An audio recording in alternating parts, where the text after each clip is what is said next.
Merci de me donner la parole pour l'examen du rapport du secrétaire général ainsi que pour l'examen du renouvellement du mandat de la MONUSCO.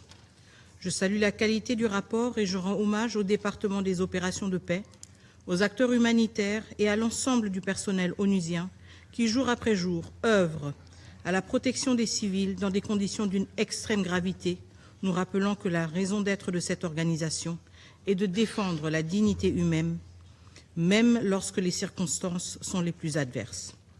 Je salue également la présence ici et les contributions importantes du secrétaire général adjoint, M. Lacroix, de la Sierra Leone en sa capacité de président du comité 1533, du président international de Médecins sans frontières et du représentant permanent du Burundi. Monsieur le Président, le 4 décembre dernier, à Washington, les présidents Félix-Antoine Tshisekedi Tshilombo et Paul Kagame ont signé un accord de paix facilité par les États-Unis d'Amérique sous le leadership du président Donald Trump. Cet accord, soutenu par les garants régionaux et internationaux, portait et porte l'espoir d'un tournant historique. Pourtant, moins de 24 heures après cette signature, les faits en contredisent les engagements pris.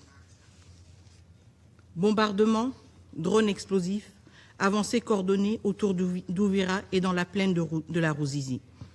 Il n'est pas acceptable qu'un accord solennel soit ainsi recusé dès le lendemain par ceux qui s'y étaient engagés. Ces actes remettent en cause la dynamique née à Washington et confirment ce que le rapport du secrétaire général souligne. Le cessez-le-feu exigé par la résolution 2773 n'est pas appliqué. Les attaques contre les civils persistent. L'accès humanitaire est entravé et la situation continue de se détériorer malgré les efforts diplomatiques. Excellence, la République démocratique du Congo a volontairement choisi la voie de la diplomatie. Ce choix n'est ni une concession ni un signe de fragilité. Il reflète notre sens des responsabilités et notre foi en des mécanismes multilatéraux qui, s'ils sont pleinement assumés, peuvent encore ramener la paix. Nous avons fait ce choix parce que nous croyons en l'engagement des États-Unis, facilitateur principal du processus de Washington, en la constance de l'État du Qatar, garant du processus de Doha, et en la valeur normative du processus de Luanda, dont les principes continuent de guider l'action de l'Union africaine, désormais conduite par la République togolaise. La RDC a agi de bonne foi, la RDC continue d'agir avec bonne foi. La diplomatie n'est pas pour nous un choix par défaut, elle est l'expression de notre responsabilité d'État et de notre respect du droit international. Monsieur le Président, Excellences, depuis le 4 décembre au soir, les positions autour de Gatagota, Ruvunge, Kaziba, Urarambo, Luvungi et le long de l'axe Kamanyola-Ouvira ont été visées par des bombardements provenant des positions RDF M23. Des drones kamikazes ont frappé des zones civiles. Plus de 500 000 personnes ont été renouvellement déplacées. Le Sud Kivu, déjà en fragilité, atteint un seuil de rupture. Ces faits sont documentés par les mécanismes humanitaires et confirmés par OCHA. Ils créent également un risque majeur de régionalisation. Des tirs ont déjà touché le Burundi.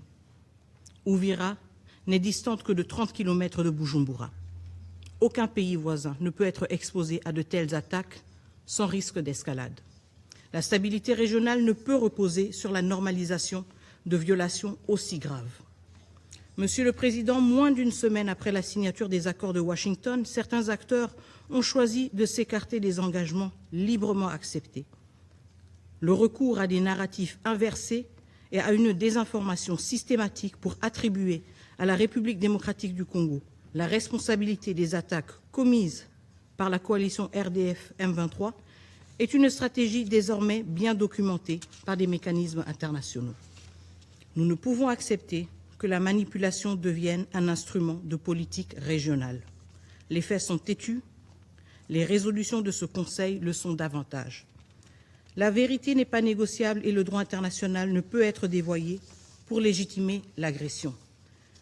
Les violations constatées contreviennent à la résolution 2773, à l'accord du 27 juin signé à Washington, à l'accord signé à Washington le 4 décembre, à la déclaration de principe et l'accord cadre de Doha et aux conditions mêmes de la mise en œuvre du cadre d'intégration économique régionale aussi signé à Washington. Aujourd'hui, c'est la crédibilité de tous ces processus et de leurs garants qui est en jeu. Mr. President, Excellencies, members of... Monsieur le Président, Excellences, Mesdames et Messieurs les membres du Conseil, nous arrivons à un moment de vérité. Soit l'ordre international accepte qu'il est ouvertement mis à l'épreuve par le Rwanda, ou le Conseil assume ses responsabilités. L'impunité dure depuis bien trop longtemps.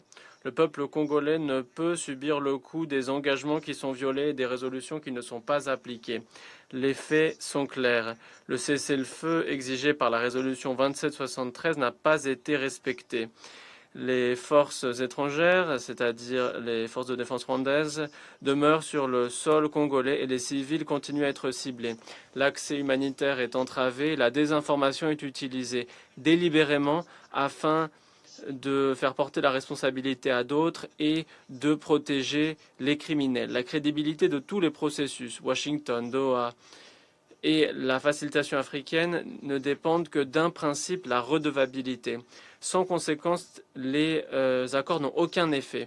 Sans conséquence, l'engrenage de la violence se poursuivra. La résolution 2773 est pourtant très claire, mais ce qu'il manque, c'est une application de cette résolution, sans quoi elle ne saurait dissuader la violence, mais ne fait qu'inviter à la violence.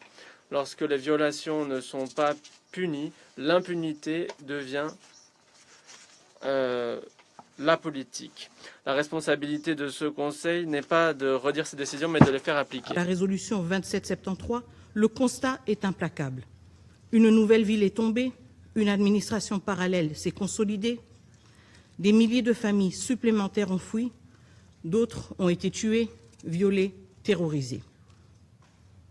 Et même la MONUSCO, casque bleu, personnel civil, leadership, a été pris pour cible.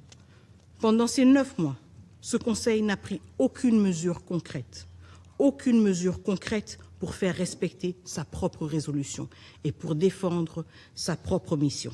Des appels, des avertissements, mais aucun acte. Ce vide d'action a permis au Rwanda de poursuivre et d'étendre ses opérations dans un environnement où les violations ne rencontrent aucune conséquence. Le moment est venu pour ce Conseil d'affronter une question essentielle. Comment, en 3 décennies de crise, l'absence de mesures coercitives a-t-elle contribué à la persistance de ces violations? Monsieur le Président, la résolution 2773 demeure la boussole de l'engagement onusien. Elle doit être appliquée dans toute sa portée, sans ambiguïté ni exception. La RDC appelle à un mandat robuste, cohérent et adapté aux réalités du terrain, et protecteur de l'autorité de ce même Conseil.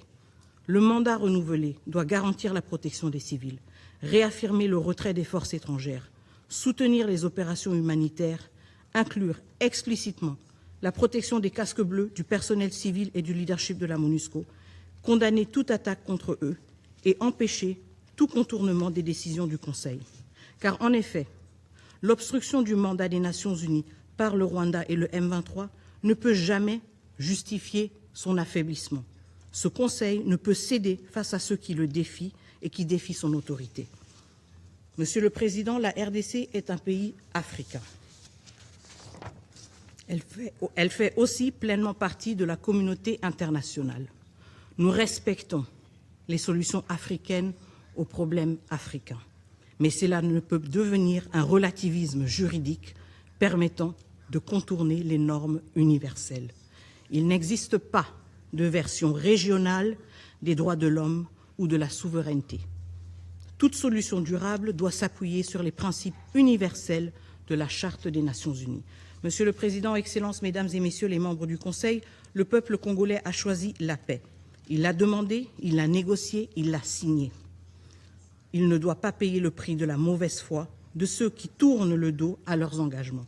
La paix ne peut reposer sur des promesses non tenues. Le peuple congolais a droit à la sécurité, à la justice et au respect du droit international. Ce Conseil doit agir pour que ces droits ne restent pas théoriques, mais deviennent enfin une réalité. C'est pourquoi C'est pourquoi la République démocratique du Congo appelle ce Conseil à mettre en œuvre intégralement la résolution 2773.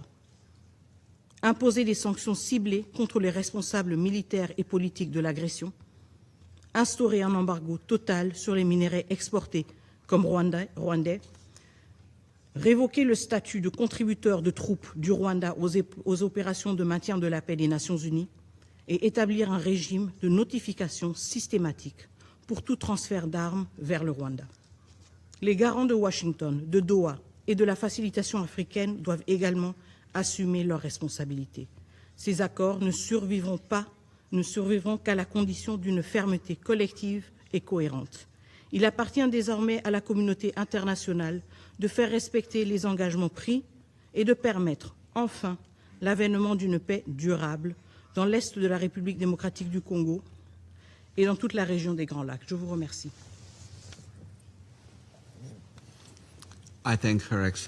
Je remercie son Excellence, Madame Wagner, de son intervention. Je donne à présent la parole aux représentants. À travers l'accès à l'électricité, des territoires lointains vivent à nouveau le retour de l'État comme garant du bien-être commun, conformément à la vision du président de la République, chef de l'État, son Excellence Monsieur Félix Antoine Tshisekedi. Dans sa démarche d'équité énergétique, l'ANSER étend progressivement ses interventions sur l'ensemble du pays, en accordant une priorité aux zones les plus touchées par la précarité énergétique. Dans l'espace Grand Équateur, sous l'égide du ministre des Ressources hydrauliques et de l'électricité, son Excellence Aimé Molendo Sakombi, 2 centrales solaires photovoltaïques sont développées simultanément.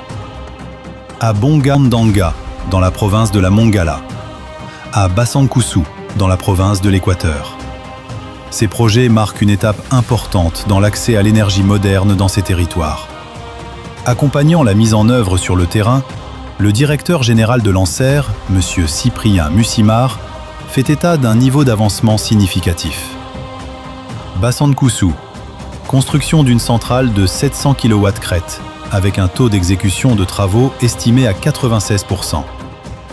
Bonga-Ndanga, construction d'une centrale de 300 kW crête pour un taux d'exécution de travaux à hauteur de 85%.